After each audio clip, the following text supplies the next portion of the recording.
All right, the Redeem Team. I've been waiting to make this video for you guys to watch. The team that arguably saved the USA's basketball Olympics legacy, which is actually the title of the video we're going to be watching today. Now, this team, I think led by Kobe Bryant, they won gold in the 2008 Olympics in Beijing after disappointing results in the I think it was the 2002 2004 Olympics. I have it on this tab here. Now, I mean, look, you got Carmelo Anthony, Carlos Boozer, Chris Bosh, Kobe, Dwight, LeBron, Jason Kidd, Chris Paul. This is a new name. Tayshaun Prince, Michael Redd, Dwayne Wade, Deron Williams. A couple of new names for me.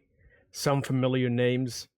Now, over here, this will show which team they played with at the time. You have Carlos with the Utah Jazz, Chris Toronto Raptors, Kobe Lakers, Dwight Howard Orlando Magic, and have LeBron Cavs, Jason Kidd Mavericks, Carmelo Nuggets, Chris Paul New Orleans Hornets, Tayshaun Prince Detroit Pistons, Michael Redd Milwaukee Bucks, Dwayne Wade Miami Heat, and Deron Williams Utah Jazz.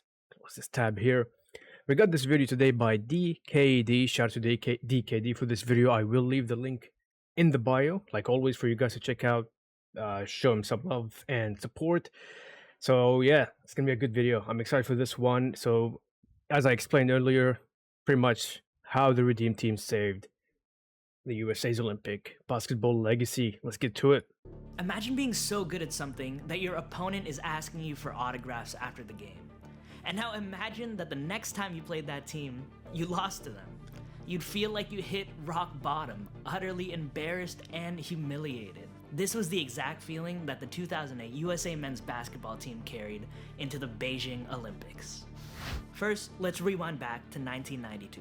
All right. For the first time, NBA players were allowed to participate in the Olympics, and the US assembled the Dream Team. The Dream Team was legendary, featuring some of the most important players in NBA history. Yep. Highlighted by Michael Jordan, Magic Johnson, and Larry Bird.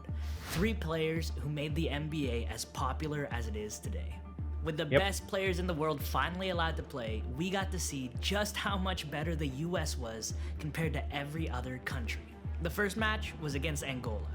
When Charles Barkley was asked about what he knew about the country, he simply said, Nothing. "I know they're in trouble." The US went on to win 116 to 48, I like that. a 68-point victory. And from there, they just kept rolling, winning by an average of 43.8 points per game. Absolute dominance. Even in the gold medal match against Croatia, a team with actual NBA players, the US destroyed them, winning 117-85. It was safe to say that the US was unstoppable, and it seemed like they would be forever. But then something interesting happened. The US dominance in 1992 actually led to their downfall. One of the reasons then Commissioner David Stern was excited about the Dream Team was because he knew just how much this team would inspire people and grow the game around the world. You can find countless articles and books on how the Dream Team made basketball a global game.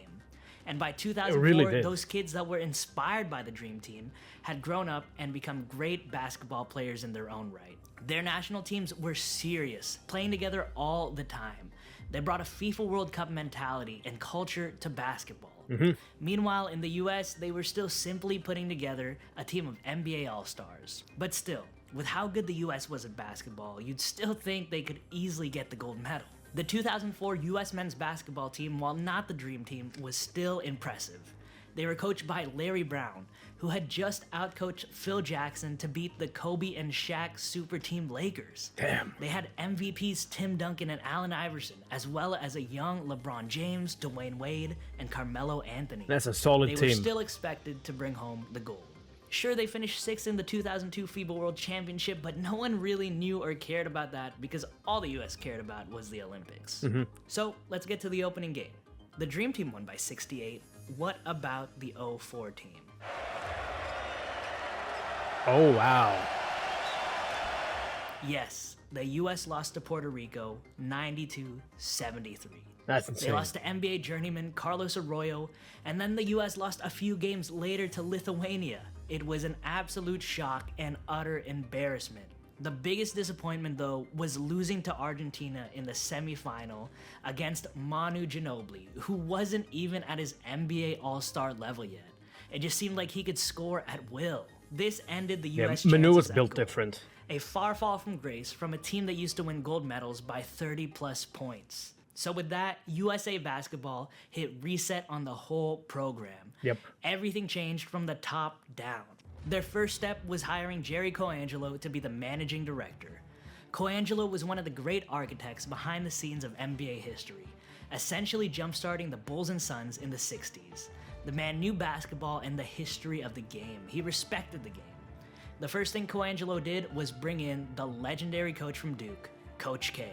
But he didn't just get Coach K to commit to the 2008 Olympics. Coangelo made him commit to 4 years of international coaching to counter the cohesion of the international teams. Coach K changed the approach Team USA used, focused on teaching the players the international style of the game, and not just bringing the NBA game overseas. Nice. You'd be surprised how different the international game was from the NBA game, especially back then. Even in little details like the basketball having 12 panels instead of 8, being able to touch the ball while on the rim, blocking fouls being called differently, and so many more little things. Yeah, I do have a video of me reacting to, I think it was Serbia versus, I can't remember which country. And there were like a good amount of rules and different play styles that I was surprised with. They were different from what I've been watching and seeing on, all the NBA pretty much. I do have that video uploaded, if you guys want to check it out. But yeah, it's very interesting how different the play styles and rules are. Coangelo and Coach K then had to assemble their roster, and they were able to get the best of the best. Current and future Hall of Famers such as Jason Kidd, Chris Bosh, Carmelo Anthony, Dwight Howard, Chris Paul, Dwayne Wade, and LeBron James. All of these players, with the exception of Jason Kidd, were in their prime. Despite this, the team was still missing a piece. In 2006, they What's once that again piece? were stuck with a bronze medal, losing in the FIBA World Championships. That's when Coach K made a call. He made a call to Kobe Bryant. Kobe was the going Black through Mamba. a lot in his career. He had a fire after losing to the Celtics in 2008. He was seen as a failed, selfish ball hog who couldn't win without Shaq. He wasn't very likable and did not have the legendary aura around him that he has now. The '08 Olympics were his chance to change all of that. Kobe showed the other players the championship mentality needed to win. One day in Vegas, all the players came home from partying, and they saw him at 4 a.m. finishing his Yep. first workout Yep. of the day. That's Kobe. From that day on, they all joined in for his morning workouts. The team was assembled, they were motivated, and they were ready for redemption. Immediately, Let's the do this. redemption tour began. The US's first game of the '08 Olympics against Greece, the last team to beat them. The Americans showed that they weren't just here to showboat and mess around. It wasn't their offense that got them the win, like many would expect. Instead, it was their intense defense that held Greece to under 70 points. They got off to a great start, winning 92-69. The Hell team yeah. continued to win and stay dominant, but their biggest test was yet to come, a battle against Spain, the team people picked to be the biggest threat to the US. Spain was led by several NBA and future NBA players, some becoming all-stars. Their leader, though, was For those who are watching, if you're familiar with any of these players from Spain or Europe or well, even the Redeem team, any player that you guys think or if you guys want me to watch and react to, let me know in the comments. Pau Gasol, Kobe's star teammate and one of his closest friends. Kobe set the tone. He showed no love to Pau, and to the shock of many, he ran right over Gasol in a brutal hit. This lit a fire under the rest of the Redeem team, and they went on to have a shockingly dominant victory, Damn. 119-82, over what many considered the second best team in the Olympics. But those games were just the prelim rounds. Yep. The question was, would the US have what it takes in the elimination tournament?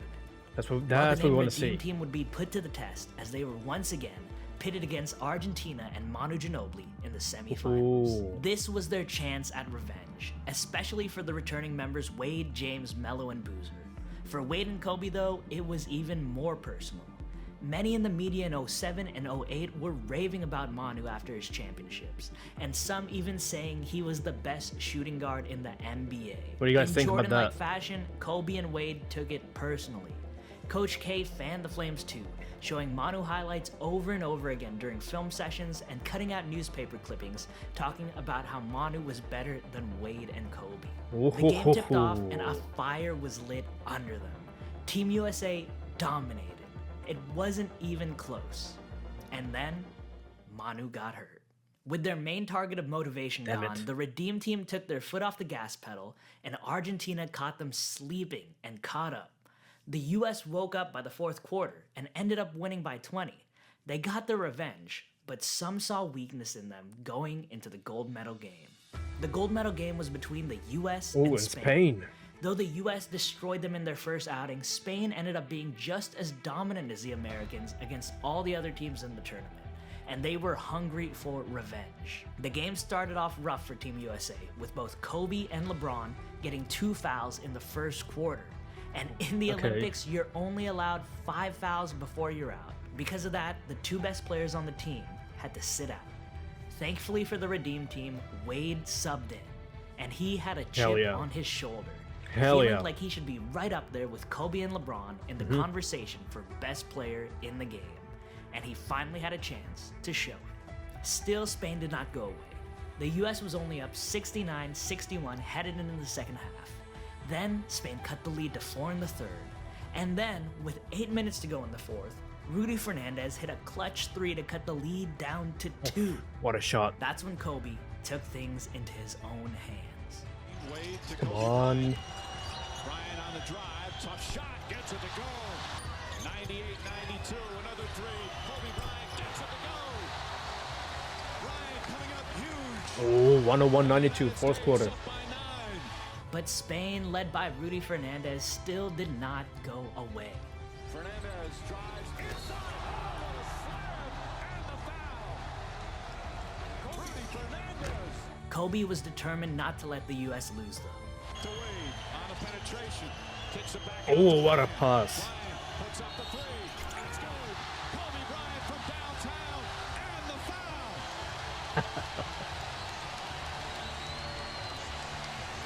Is there anybody in the NBA who loves these moments more than Kobe Bryant? I hope someone signs Chris Paul, man. The way the way he got kicked out of the LA Kobe's Clippers, that was 4-point play BS. led to Fernandez fouling out. A huge break for the US. Yet somehow that still didn't end Spain's run. They once again cut the lead back to 4 with just under 3 minutes left in the game. Jimenez, open 3-pointer. Puts it in. Back to a 4-point game. But that's when Dwayne Wade channeled his inner Black Mamba. Wade wants to drive. Paul does, as does LeBron James. James inside, out to Wade. His 3-pointer. And boom, there we go, 3 points. Clutch 3, and it's 111. That 3 was the Hold on, I gotta see that again. 3, Look at that. See that look? That's passion. Was the dagger. And after more Kobe shots to seal the deal, it finally happened. Team USA were gold medalists once again. The legacy of this team still lasts today. As of the making of this video, they still haven't lost the gold medal in the Olympics. Just like the Dream Team, the Redeem Team will be remembered forever. If you enjoyed this video, I would appreciate it if you could help me out by liking and subscribing. Also, 100%. huge shout out to all the support from the last video, the 2016 one. It really means a lot to me. Did you guys see Excited that to make more videos for animation? you guys. Thanks for watching. Did you guys see the animation with the basketball? Guys, if you do like the video, can you please let me know if it shows up? I really want to see if the basketball shows up if you like the video. But anyways, this was a great video. Shout out again to DKD. 10 out of 10. I really like this video. I really did. Told the story about the Redeem Team and how Kobe, came in and lit that fire. With the team, pushed them, showed them the mentality that they needed to have to win the gold medal. But of course, it's teamwork that eventually got them the gold medal. But yeah, I've been wanting to do this video and react to the Redeem Team for quite some time. Finally, I've done it. So I hope you do guys enjoy this one. Let me know in the comments what you guys want to see. Who do you guys want to see? If it's new, I'll add it to the list, make a video on it soon. And yeah, until the next one, you guys take care, stay safe, keep on grinding, and I'll see you guys real soon, alright? Much love all.